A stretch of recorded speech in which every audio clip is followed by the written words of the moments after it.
Hello, hi guys! Magandang hapon sa inyo lahat. This is Chidriguez Mamasagari Channel, a faith healer o Zamata reader. So ngayong hapon, natatagan natin na nagsabihin sa iyo ng ating mga gabay. So this is a special gabay for the month of February 6 hanggang February 12 for the sign of Aquarius. So Aquarius, welcome to my channel. Ano kayang messages, advices sa spirit guides ang ating masasaga for today's video? Kanino naman kayang energy o kaganapan sa buhay ng mga Aquarius ang ating mahagilap. So guys, this reading is a general reading lamang, hindi lahat makaka-resonate. Kunin lamang po makaka-relate sa inyo and comment down below kung kaninong energy ang ating nasagap. And of course, don't forget to like and subscribe my channel and keep notification bell for more videos update. And of course guys, maraming salamat po sa mga walang sawang pagsuporta sa aking channel, lalo-lalo na yung hindi nag-skip ng ads na way pagpalain kayo ng Diyos at may kapal, siksik liglig na gumapaw ang biyayang manibalik sa inyo. And of course guys, umpisa na natin ang laban for the sign of Aquarius.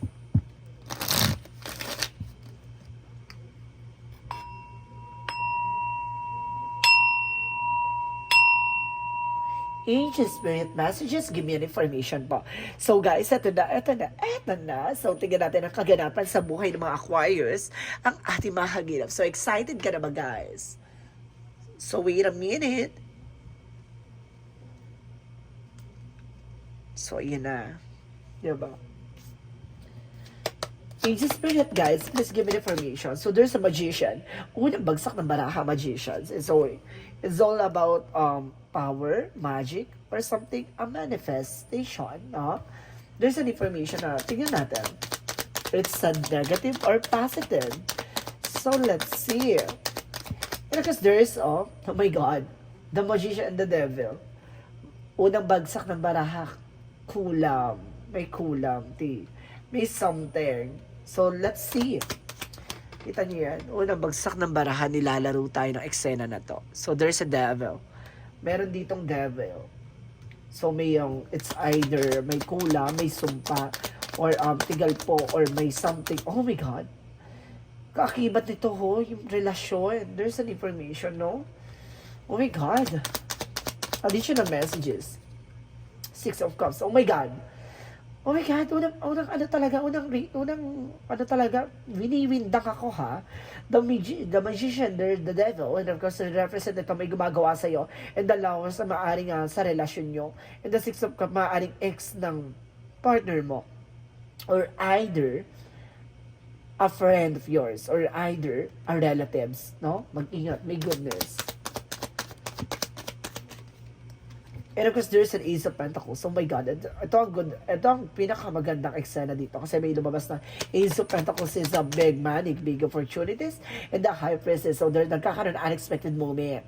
Oh my God, may hidden agenda talaga. And of course, there's an hidden enemies. And of course, sinasabi dito guys na para may kinalaman about sa pera. So, let's see, what is the Magician? And of course, there's a Two of Pentacles, so there's a balance. Na maging balance ka, or pinaikot-ikot. Or either, guys, na nakakaranas ka ng something na parang lutang. O see? Parang pinaglalaroan ka. Parang feeling mo, oh my God. And of course, guys, there's a Four of Pentacles, no? Kung protection mo kung ano man ang meron ka, no? Protection mo yung love life, and of course, so see, there's a Three of Swords. Ang gumagawa nito, it's either an ex or related or an ex or family related or something and friend. No, there's a friend. There's a Three of Swords, no? It's either galit or inggit, ha? So let's see what is the Ace of Pentacles is all about. Bakit lumabas ang Ace of Pentacles? So there's a Five of Swords. So nagkaroon ng self-sabotage, no? And kasi sinasabi dito, protection mo yung sarili with the Seven of Wands, with the High Priestess, ha? Kumbaga kailangan mo ng protection dito kasi itong tao na to, hindi mo alam nagpagawa. Some of more people, no? There's a lot of people out there na kumbaga pinagawan ka. And kasi sinasabi dito, nagkaroon ng self-sabotage. Kumbaga, ginisa ka sa sarili mo mantika. No? Kumbaga parang gano'n, may something about sa pera. It's either nangutang sa'yo or pinautang mo, or either binigyan mo ng pera, yung pala binigyan para paggawan ka.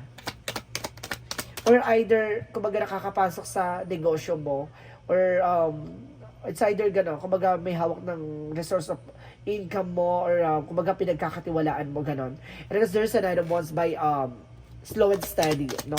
Kalmado. And of course, there's a Queen of Swords. Oh, there's a bigger picture. Makikita mo at malalantad sa'yo kung sino tong tao na gumagawa sa'yo. Let's see what is the Lovers and the Four of Pentacles. And of course, there's a King of Pentacles, security, no? Maging secure ka about sa finances, no? Oh my God. Ibig sabihin, inggit to, maaaring kasama, kumbaga,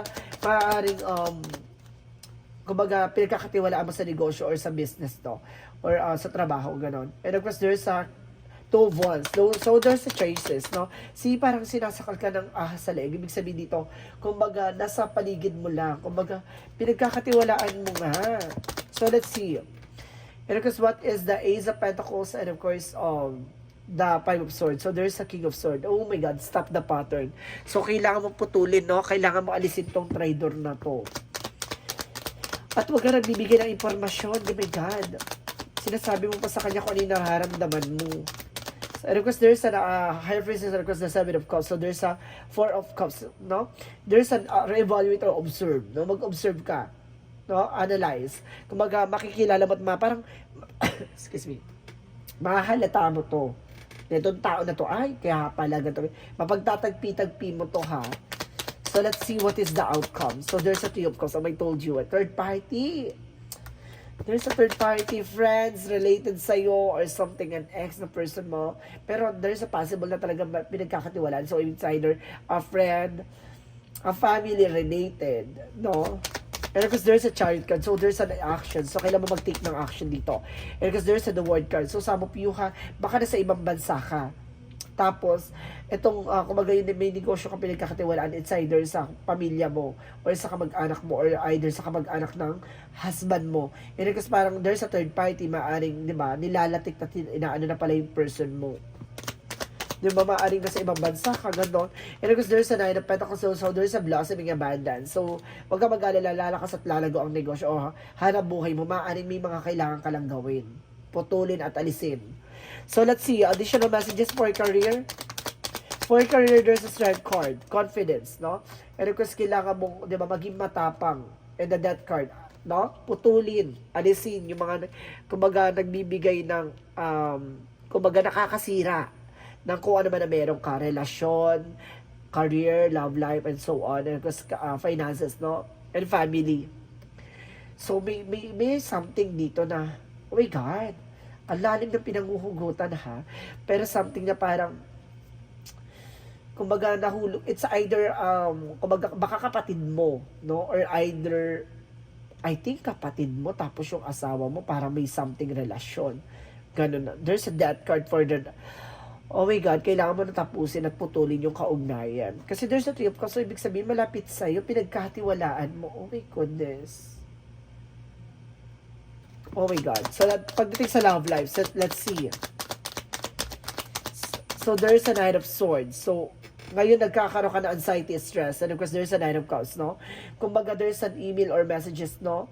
Parang something na pinaikot-ikot ka talaga, parang wala kang kamalay-malay. And of course, kumbaga, it's either nalaman mo na na-depress ka na, oh, there's a depression dito. And because there's a Nine of Cups, kailangan, diba? Kumbaga, nagkaroon ka ng gano'n na stress and of course, depression, kailangan bangon ka. There's a Nine of Cups, kumbaga sinasabi dito, kumbaga, kunin mo kung ano man ang meron ka. Diba? So, let's see. Additional messages for health. Sa health mo, there's a Six of Swords transition. Kumbaga, mabilis naman ma-ship out yun yung pagdating sa health mo, no? Kumbaga, there's a manifestation and of course, there's an information na transition. No? Kumbaga, kaya mong maging balance pagdating sa health mo. So, let's see. What is the additional messages for magical fairy messages? Magical fairy messages is everything is okay. Don't you worry, it's all working out in a beautiful way. So, maganda raw yung kumbaga magiging maganda eksena nito. Huwag ka raw mag-alala. And patient please, kung kailangan mo habaan ng pasensya mo. So, let's see what is the Yin and Yang Oracle card. Just ko, iba na naman itong ito iba na naman yung istorya na nakagilap natin, guys. Oh my God. Napaka-serious nitong reading na to. So, let's see what is the Yin and Yang Oracle card. So, there's an empathy by breakthrough na magtatagumpay ka dito. Pero kung sinasabi dito, there's healing, magkakaroon ka na ng healing. Ibig sabihin, pinagawan ka ng kapatid mo or kamag-anak mo or something, a friend of yours, no? Maring, kumbaga, pinagawan ka para mawala ka sa landas nilang dalawa. Parang ganon. And because there's a receive, huwag ka mag-aalala, matatanggap mo. Kaya parang nagkaroon ka ng something, sign or synchronicities, parang bigla unti-unti mo na, parang nagtatagpi-tagpi sa utak mo na. So ito there's a Leo Aries sa guitars. May kinalaman ng Leo Aries sa guitars. It's either your person o ito yung pinagkatiwalaan mo. So let's see what is additional messages for angel spirit guides. For angel spirit guide, please give me information.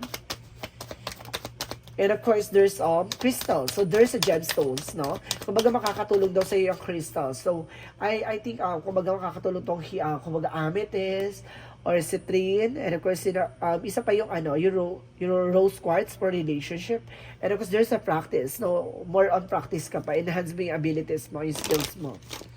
So let's see what is additional messages. And kasi sinasabi dito guys, there's a gratitude, no?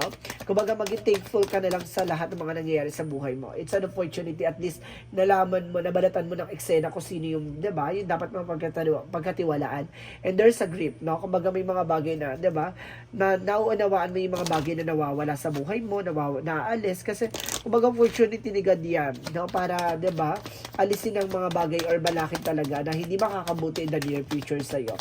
And of course, sa dito, this situation is already resolved. O some of you guys, natuklasan nyo na at nalaman nyo na. And of course, there's an information with the decide to be happy now. So, kailangan mo magdesisyon na maging masaya ka ngayon, no? So, let's see additional messages. And of course, there's you're on the right path. Nasa tamang direction ka. Tumugma sa itong reading na to at talagang lumagapak sa'yo, comment down below. Nasa tamang direction ka.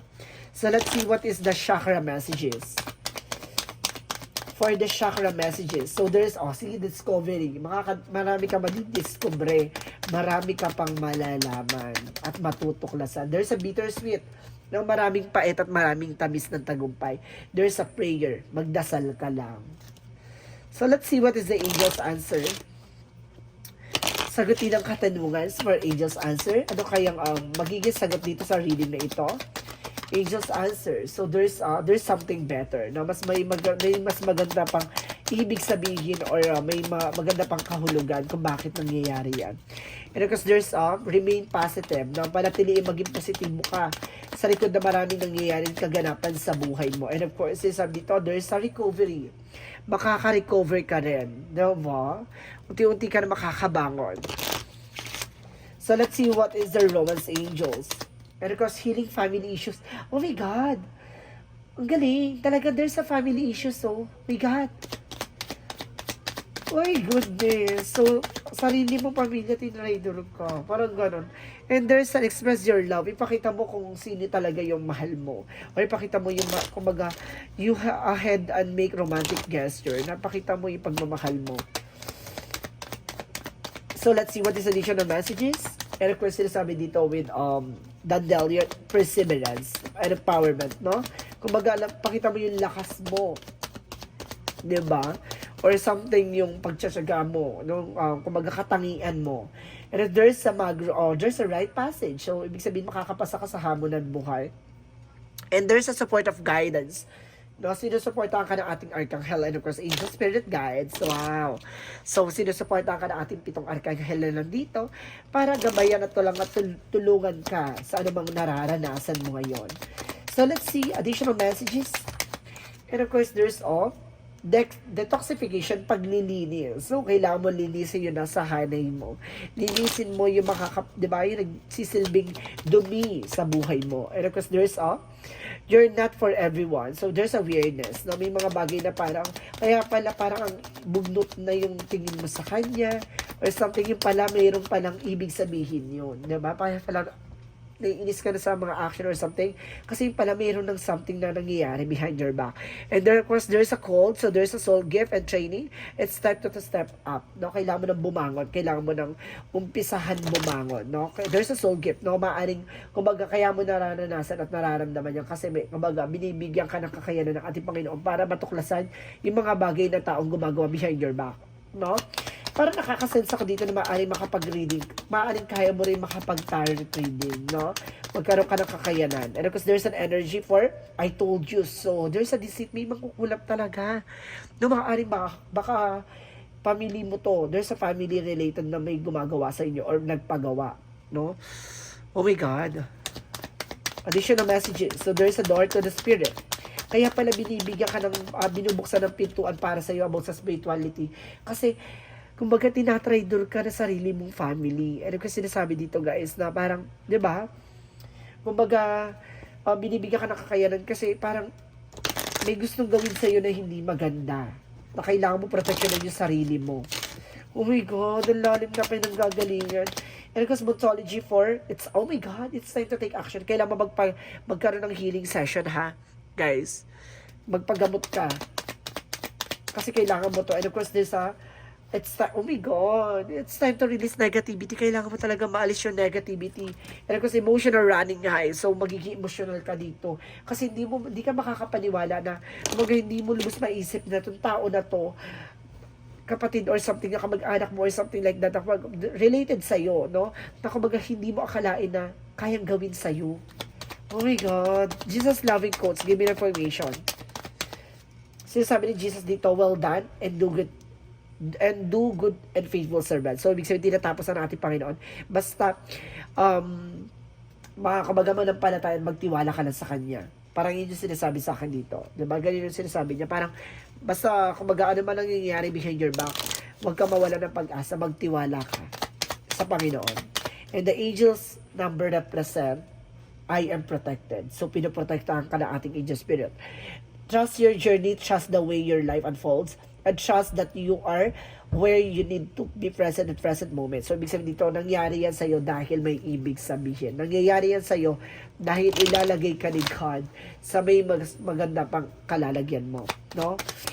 Kumbaga, pinapatuklas sa'yo or kailangan mo matuklasan niya kasi para, di ba, magkaroon ka ng sariling buhay or sariling eksena na, kumbaga, naging mundo mo sila. Ngayon, kumbaga, babaguhin mo na yung mundo mo na, kumbaga, yung mga dati mong nakagawi, ano yung mga bagay na pinagkatiwalaan mo, kailangan mo nang tanggalin sa landasin mo.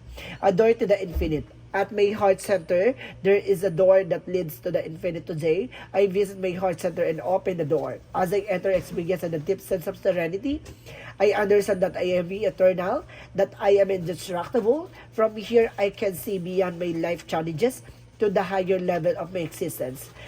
I know now that the inner light is infinite. So ngayon ka, alam mo sa sarili mo na, kumbaga, hindi natatapos yung pagsubok o hindi matatapos pa yung mga bagay na kailangan mo matuklasan at kailangan mo malaman sa sarili mo. Ngayon, kumbaga, ini-embrace mo na lahat, sinusurrender mo na kay God lahat ng mga nangyayari sa'yo. Kumbaga, alam mo na, kumbaga, nandiyan sa ating Panginoon na hindi ka nililigaw ng landas. Kumbaga, pinapaalam lang sa'yo yung mga bagay na hindi mo pa nalalaman at hindi mo pa natutuklasan. No? Kumbaga, ang ganda lang na reading na to, kumbaga, walang sinasanto at wala talagang, di ba, wala talagang pinipili kung sino talaga ang mga taong gagawa ng hindi maganda sa'yo, no? Parang, di ba, nakakaano lang, kasi, di ba, hindi mo akalain na ganun pala, there's a family pa talaga ang talagang magsisira sa'yo at maglalagay sa'yo sa alanganing sitwasyon. So guys, this is special gabay for the month of February. 6 hanggang February 12 for the sign of Aquarius. So Aquarius, maraming salamat for this wonderful reading. So once again, this reading is a general reading lamang. Hindi lahat makaka-resonate. Kunin lamang po makaka-relate sa inyo and comment down below kung kaninong energy ang ating nasagap. And of course, don't forget to like and subscribe my channel. And hit ka siya for more videos update. And of course, guys, maraming salamat sa mga walang sawang pagsuporta sa aking channel, lalo-lalo na hindi nag-skip ng ads. Naway pagpalay kayo na Diyos at may kapal, siksik-liglig na gumapaw, biyar man ang balik sa inyo. And of course, guys, maraming salamat din po sa mga nag-share ng aking video sa anumang uri ng social media platforms. Maraming salamat po. And see you in the next video. Bye-bye and babush!